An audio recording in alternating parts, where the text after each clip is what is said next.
I've replayed that night in my mind 1,000 times, each time wondering if maybe, just maybe, I missed something, some sign I could have seen sooner. But as the flames crept closer, threatening to consume everything in their path, I knew there was no denying it. My husband had chosen someone else over me, and not just anyone, her. It was supposed to be a quiet evening at home. I'd made dinner, nothing fancy, just the kind of meal you make when you're tired, but still want to share a little warmth. He'd been distracted lately, though I couldn't put my finger on why. I thought I knew him, thought our life together was strong enough to weather any storm, but that night, amidst the chaos of flames and smoke, everything changed. When the fire started, I couldn't see much, just dark plumes of smoke rolling through the room, blinding and suffocating. I called out to him, my voice barely above a whisper at first, then louder. Panic set in as I stumbled through the haze, desperate to find him. Where is he? I thought. My heart pounded, fear clawing at my chest as I stumbled, searching for any sign of him. Then, through the thick gray fog of smoke, I caught a glimpse, a shadow, familiar yet strange. As I got closer, I realized it was him. But he wasn't looking for me. He was holding her. My chest tightened, and for a moment, I couldn't move, couldn't breathe. My husband, the man I'd trusted more than anyone, had his arms around his ex, shielding her, while I was left alone, reaching into the void. In that moment, everything I'd ever known felt like a lie. My mind reeled with questions. How could he? Was I so blind that I didn't see this coming? The fire alarm screamed, the smoke closed in, yet all I felt was a numbing chill, like a dagger driven deep into my chest. I knew then that whatever I thought we had was nothing more than an illusion. The fireman arrived just then, pulling me back, carrying me out into the night, but my eyes stayed locked on him. He didn't even look up, didn't turn my way. It was as if I didn't exist, as if everything we'd built meant nothing. And that's when the truth hit me. I was alone, truly alone. Outside, as the flames tore through our home, I watched it all, our life, our memories, everything we'd ever shared, disappear. And in the quiet that followed, a new fire began to burn within me. I wasn't sure what it was yet, but I knew this. It was the end of something, and the beginning of something else. Something fierce. I opened my eyes to the blinding white of the hospital room ceiling, a chill creeping through me that had nothing to do with the room temperature. My mind was heavy, numb, the events of last night playing over and over like some twisted reel I couldn't switch off. The fire, the smoke, and him. I remember his face so clearly in the haze, focused, determined, but not for me. My husband, the man who had promised to protect me, had chosen someone else. I laid there, silent, as nurses and doctors drifted in and out, voices hushed, asking me if I was all right, if I was comfortable. But I barely heard them. Every word felt distant, bouncing off some wall that had built up in my mind, keeping everything at bay. I wasn't sure what hurt more, the physical ache or the realization that I had been utterly abandoned by the one person I thought would always have my back. Time seemed to blur. Maybe an hour passed, maybe more. Then they told me he was outside, waiting to see me. I don't know why I felt so calm. Maybe it was just the shock. Maybe it was that the hurt had carved out something so deep in me that nothing else could reach it.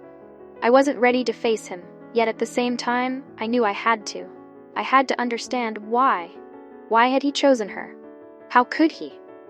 Eventually, the door opened and he stepped in, his face a mixture of relief and guilt. He looked at me, searching for something, understanding, forgiveness, maybe even absolution, but I just stared back, feeling like a stranger in my own skin. "Are you all right?" he asked, his voice barely a whisper. A simple question, one I might have expected, but in that moment, it felt like a betrayal all its own. Because how could I be all right? How could anything ever be the same? I panicked, he started, stumbling over his own words. I didn't know what I was doing. When I saw her, I don't know. Something took over, and I thought she needed me. I was scared. I stayed silent, watching him as he tried to piece together some kind of explanation, some justification for what he had done. But his words felt as hollow as I did inside. He was scared. I was the one who had been left alone, fighting for my life while he chose someone else. And that someone else wasn't just anyone. It was her. He must have sensed my disbelief, my anger simmering just beneath the surface, because he reached for my hand. I looked down, saw his fingers trembling, almost desperate. For a moment, I thought about letting him hold on, letting him think things could somehow go back to the way they were. But as his fingers brushed mine, I felt nothing but a deep, hollow ache. Whatever warmth we once shared had been swallowed up in those flames. I pulled my hand back, folding it against my chest, a shield against the man I once loved. He looked away, ashamed, his shoulders slumping under the weight of his own guilt. I waited for him to say something, an apology, an admission, anything. But there was only silence. After what felt like an eternity, he spoke, his voice barely more than a whisper. "I didn't mean to hurt you." I wanted to laugh, to shout, to scream that he had done exactly that he had hurt me in a way that words could never mend. But I just shook my head, feeling a tear slip down my cheek, not because I wanted him back, but because in that moment, I knew something had shattered between us that could never be repaired. "I don't know what you expected," I said finally, my voice cold, detached. "I don't know if you thought I'd just forget, pretend it didn't happen. But you left me there. You left me there. For her." My words hung heavy in the air, each one a reminder of the choice he made, a choice he couldn't take back. He tried to say something to defend himself, but I didn't want to hear it. For so long, I had put him on a pedestal, convinced myself he was my protector, my other half. But now I was starting to see him for what he really was, someone I could no longer rely on, someone I couldn't even recognize. As I looked at him, my heart felt strangely calm, a kind of peace settling over me that I hadn't felt in years. I realized then that I didn't need his explanations, his apologies, or his guilt. What I needed was to let go, to find a way out of this emptiness on my own. And as he sat there, struggling to find words that would never come, I knew I'd already begun. I left the hospital the next morning, a faint ache in my chest as I stepped outside into the brisk morning air. My husband had offered to pick me up, to drive me home, but I'd refused. I couldn't bear to sit beside him, not with that invisible wall between us, a wall he'd built himself with his choices.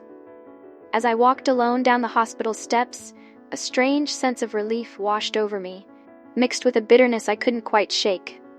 It felt almost like shedding an old skin, leaving behind the part of me that had once believed in him so blindly, so completely. But as freeing as it felt, the emptiness crept in. A reminder of the years I'd spent building a life around someone who, in the end, saw me as replaceable. I returned to a house that no longer felt like home, every corner filled with memories I wished I could forget. The silence weighed heavy as I walked from room to room, each one echoing with reminders of a time when I'd felt safe, protected, or so I'd thought. I found myself standing in front of the wedding photo we'd framed and hung in the hallway, his arm wrapped around me, both of us smiling, oblivious. I'd once looked at that picture as proof of our bond, of everything we'd promised each other. Now it felt like a mockery, a reminder of how naive I'd been to think that love could keep us safe from the world, from temptation, from her. As the days passed, he kept trying to reach out, to talk, to somehow bridge the gap that had opened between us. He texted, left voicemails, each one sounding more desperate than the last. But I couldn't bring myself to respond. Every time I looked at my phone and saw his name, it only brought me back to that night. The smoke, the flames, the look on his face as he held her instead of me.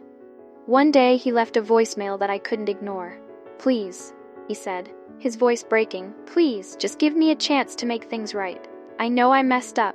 I know I don't deserve it, but I need you to understand." But understand what? That he'd put her above me when it counted? That all his promises of loyalty and protection meant nothing? I listened to his words, each one tinged with guilt, with regret. And part of me wondered, if I listened, would it change anything? Could he ever really make up for what he'd done? For days, I sat with that question, feeling it dig into me like a thorn. Every text he sent, every voicemail he left, only reminded me of the life I'd thought we had, the life he'd torn apart. And as much as I wanted to pretend it could go back to the way it was, deep down, I knew better. This was the beginning of something new, whether I wanted it or not. And then, one morning, I realized it was time. Time to move on. Time to stop waiting for explanations, for apologies that could never take away the hurt. I needed to start living for myself, not for him, not for the idea of us that I'd clung to for so long. I packed a bag that night, only taking what I needed. It felt surreal, standing in our bedroom, folding clothes that had once felt like part of a shared life. But now, they were just things, pieces of a story I didn't recognize anymore. I left the ring he'd given me on the dresser, a symbol of a bond that had burned away with that fire. And with each item I packed, I felt a weight lift from my shoulders, as if shedding the remnants of a life that no longer fit me. In the quiet of that night, as I took one last look around, I knew that I wasn't the same woman I'd been. The woman who believed in fairy tales, in promises that people never really intended to keep. She was gone, and in her place was someone stronger, someone who knew what it meant to be truly alone, and how to survive it. I walked out the door, not looking back, leaving behind the pieces of a life that no longer had a place in my heart. And as I stepped into the dark, I felt something stir within me, a glimmer of strength, of resilience. Because for the first time, I was choosing myself. Those first days on my own felt strange, almost surreal. I rented a small apartment across town, something simple, barely furnished.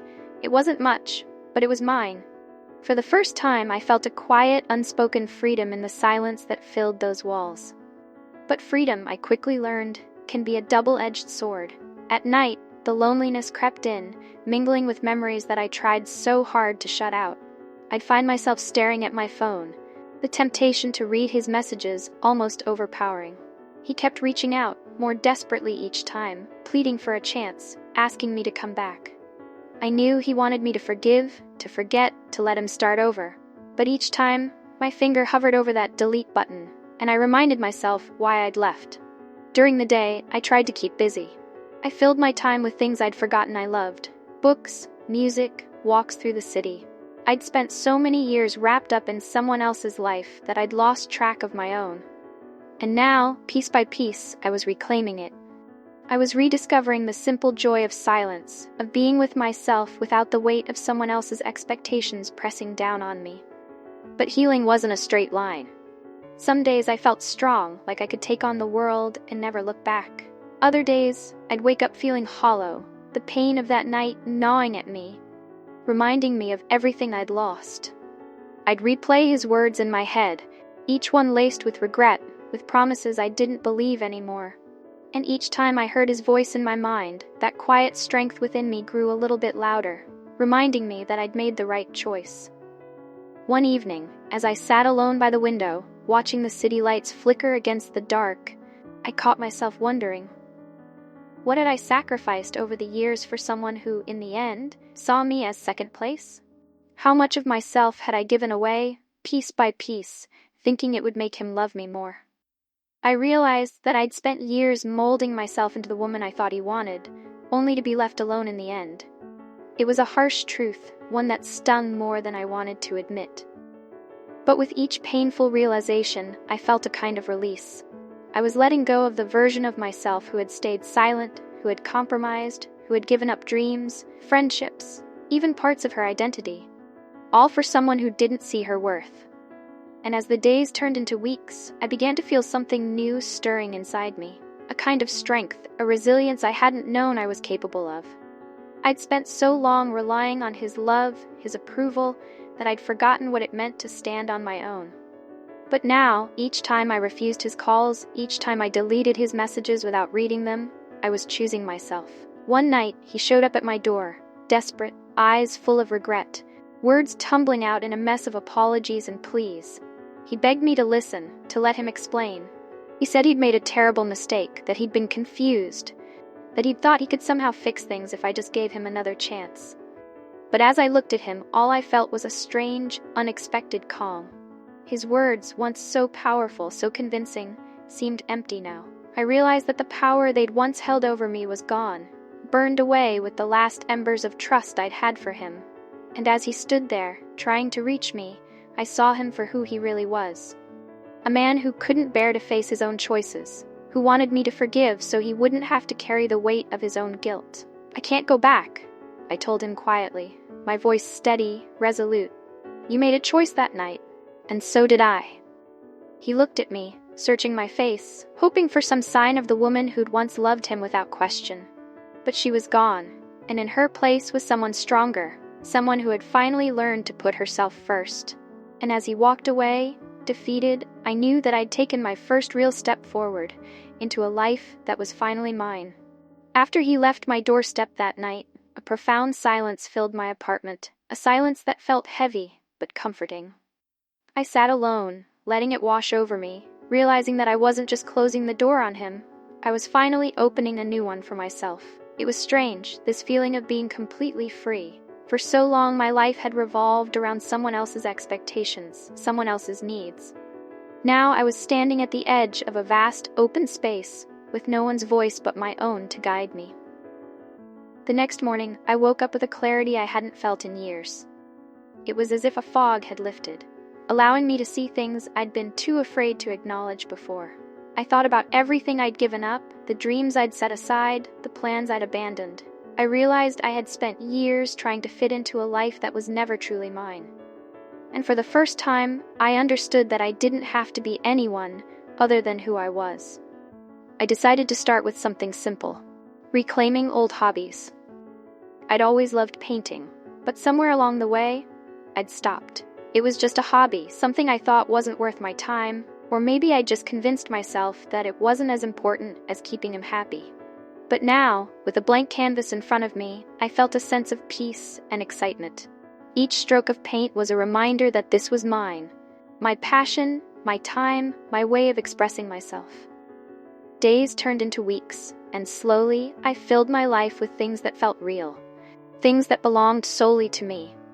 I signed up for a yoga class, made new friends, started cooking meals that were just for me, without worrying about what someone else would think.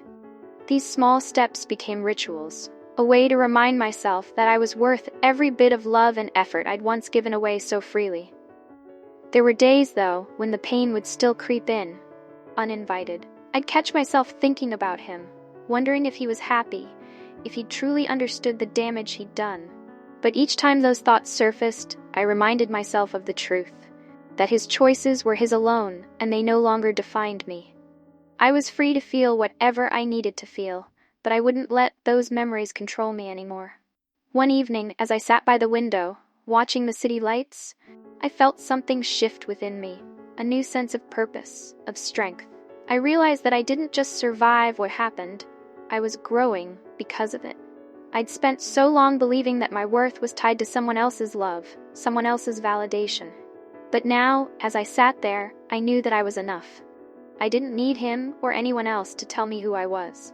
The people I met in those early months, new friends, coworkers, even strangers, each had their own stories, their own struggles.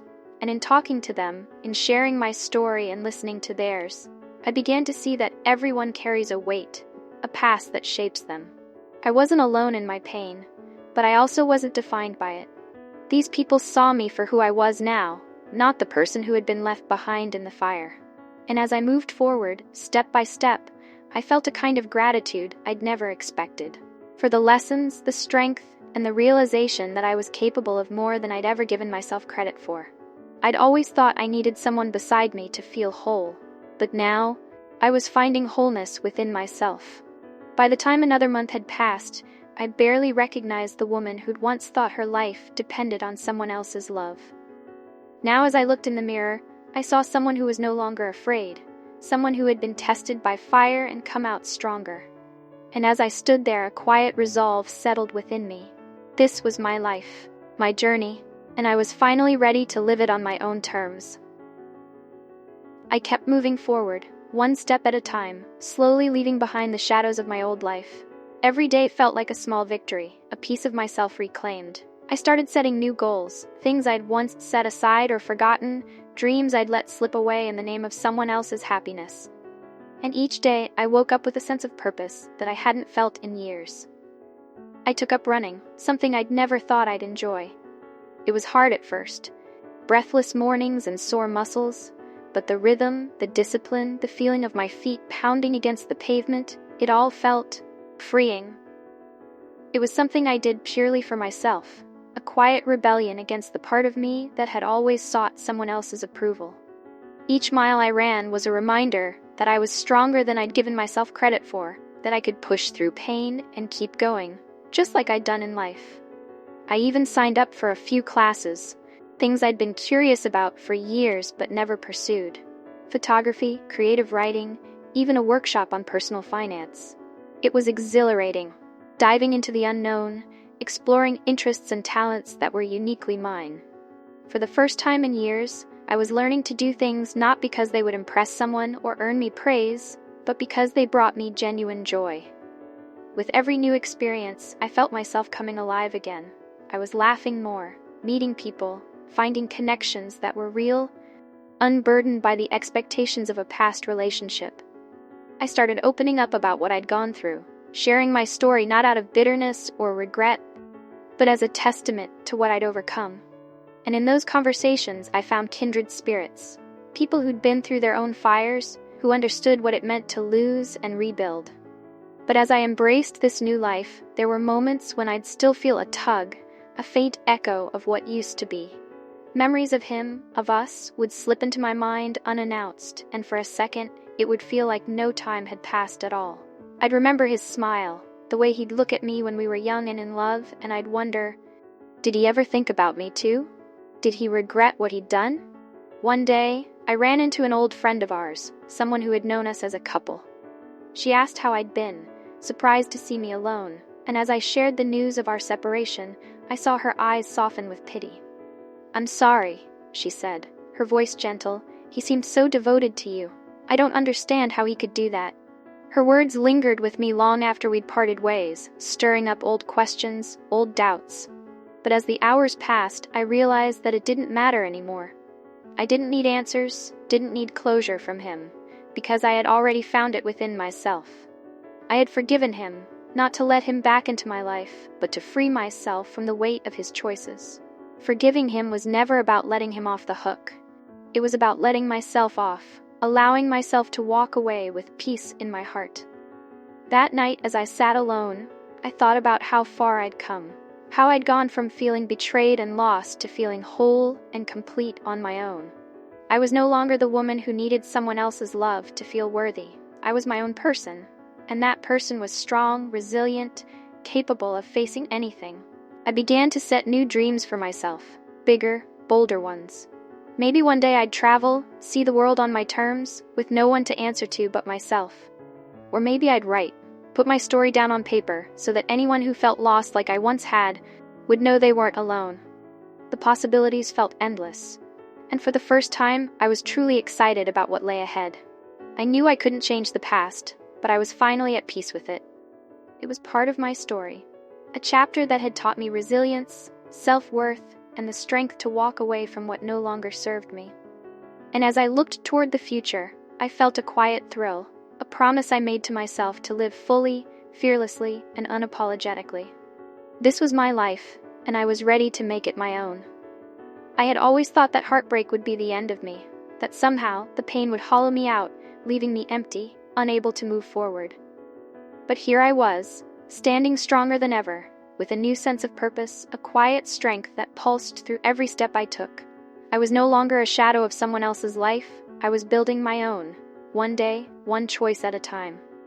Over the weeks, I found myself more in love with the life I was creating. I woke up each morning with a renewed sense of possibility, a calm knowing that whatever came my way, I could handle it. I'd been through fire and come out unscathed. Not because I wasn't hurt, but because I refused to let that hurt define me. I started volunteering, connecting with people who were also trying to find their way. Each person I met had their own story, their own scars, and in listening to them, I felt a sense of solidarity. There was something powerful in helping others heal, in giving back what I had learned. My pain had taught me compassion, and with each act of kindness, I felt my own heart mend, piece by piece. One evening, as I walked home, I felt a wave of gratitude wash over me. Gratitude for the struggle, for the lessons, even for the heartache that had once seemed unbearable. I realized that my story wasn't just about loss. It was about transformation, about the strength it takes to let go of what no longer serves us, to step forward into the unknown, trusting that there is something better waiting. In moments of reflection, I thought about him, about the life we'd shared, the dreams we'd built together. But I no longer felt bitterness, no longer felt the need to question or understand his choices. I saw him as a chapter in my story, a chapter that had shaped me, that had taught me the importance of choosing myself. And for that, I felt a kind of peace, a peace I never thought I'd find. When people asked about him or about what happened, I simply smiled. I didn't need to explain or defend my choices anymore. My life spoke for itself, filled with joy, with purpose, with the freedom to be exactly who I was meant to be. I didn't need validation, didn't need anyone's approval. I had found something far more precious: self-worth. With every passing day, I felt my vision for the future crystallize. I dreamed of traveling, of starting projects that would make a difference, of living with purpose. But more than anything, I dreamed of a life filled with meaning, a life that I had built on my own terms. I wanted to live boldly, without regrets, embracing every moment, every opportunity. As I stood at the edge of this new chapter, I felt a quiet thrill, a surge of excitement for all that was to come. I had been tested, broken, but never defeated. And now, as I looked forward, I felt a kind of wholeness, a strength that ran deeper than I'd ever known. I whispered a silent promise to myself: to live fully, to love freely, to never settle for anything less than I deserved. Because I'd learned that true happiness doesn't come from someone else's love, but from the love we have for ourselves. This was my story, and I was finally ready to live it. Boldly, unapologetically, and with a heart that was stronger, wiser, and open to all the beauty that life had to offer. This story teaches us the profound strength that comes from valuing and loving ourselves above anyone else. It's a reminder that true happiness and fulfillment are found not in others' approval, but in embracing our own worth and forging a life that reflects our true selves. Through pain and heartbreak, we can discover resilience, learning that letting go of what no longer serves us opens the door to something greater: a life of purpose, peace, and genuine joy. If this story resonated with you, please like, share, and subscribe for more empowering journeys. Have you ever gone through a life-changing experience that led you to rediscover yourself? Share your story in the comments below. Your voice might inspire others on their own path to self-discovery. Remember, you are worthy of a life that celebrates you.